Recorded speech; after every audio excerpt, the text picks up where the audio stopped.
One of the things that is a requirement when I'm working with different artists and different producers is that you have to be a member of ASCAP, BMI, and CSAC, or either one of them. Now, one of the things you can do, you can only have one membership as a songwriter with the PROs, but you can have a publishing entity with BMI and also a publishing entity with ASCAP.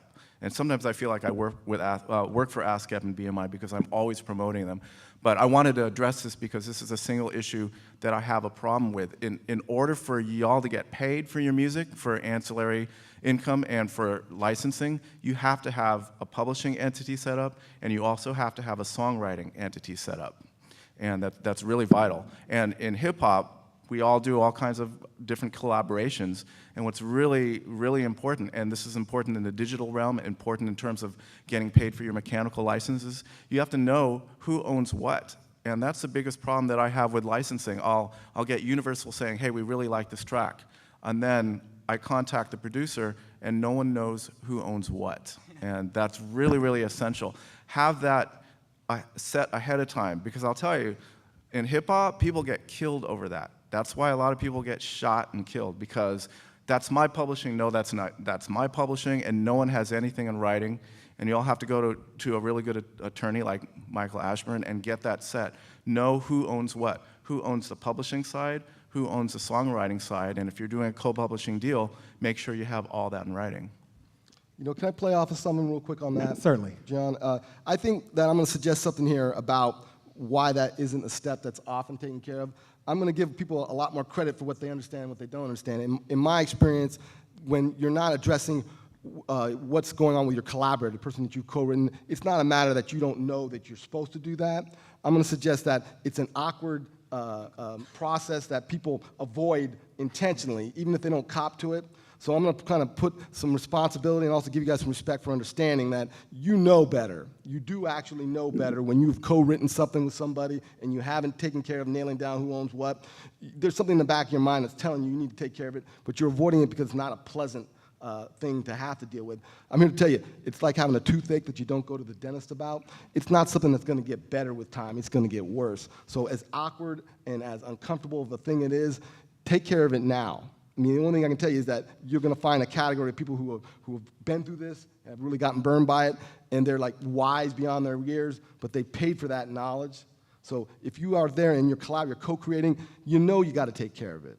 Get it over with. Just address it, take the bull by the horns, and just have that conversation. Because, as I said, if you're going to wait till there's something to really fight over, it's not going to be better. It's going to be much worse. Well, it's kind of ironic, John, is that I know producers that they'll be up all night. They'll be up 24 hours a day producing a track. But it takes about, I would say, an hour to go on the ASCAP site and set up your publishing. But for some reason, they won't do that. And that is such an important step. And I really, again, I have that as a requirement because I have hip-hop producers that have been getting performance royalties through radios and licensing, and they never set up the publishing. They had their songwriting through ASCAP, but in order to get paid for both sides, you have to have both set up, and so that's thousands of dollars that y'all are not getting by not having your publishing set up. Apparently millions. We're gonna, hold a second, we're gonna give you a chance for Q&A, but we got a lot of issues we want to put on the table before we do that. Michael, I think you wanted to chime in as well, right? Yeah, I did, because this is a very important topic, and I want to make sure everybody walks away with an understanding that as a producer, when you create a master recording and you write part of that song, you're actually creating two copyrights. Both of them are going to generate income if they become popular. And you never know when a song is going to become popular. All it takes is one song. I represent Bobby Brackens, and he did 143. It blew up, still blowing up. He has a producer. The producer owns 50%. Bobby did, I think, 40, and then there was Ray J that got 20%. These percentages turn into real money when you have a song like that. So the best time to decide who owns what portion of the song is after it's completed, because there's no money on the table. You can email each other. You can say, okay, you did the music, that's 50% for that. So-and-so did the lyrics. Nail it down so that everybody is on one piece of paper or one email saying, yeah, this is a deal. That's on the music publishing side. Then you have the issue of the master sound recording that you created. That's the subject of another copyright. If a motion picture wants to come along and use 143 and they pay $50,000 for that, $25,000 is going to go to the owner of the copyright of the sound recording, and $25,000 is going to go to the writers, so the publishers. So it's important to know who owns that. The master copyright, unless you sign a piece of paper otherwise, it's going to be, to the sound recording, it's going to be owned by the producer, the artists and the artists that appear on that sound recording.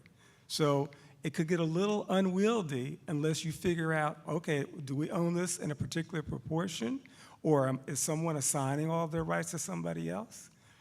Ideally, one person should control the copyright of the master recording because it makes it easier to license.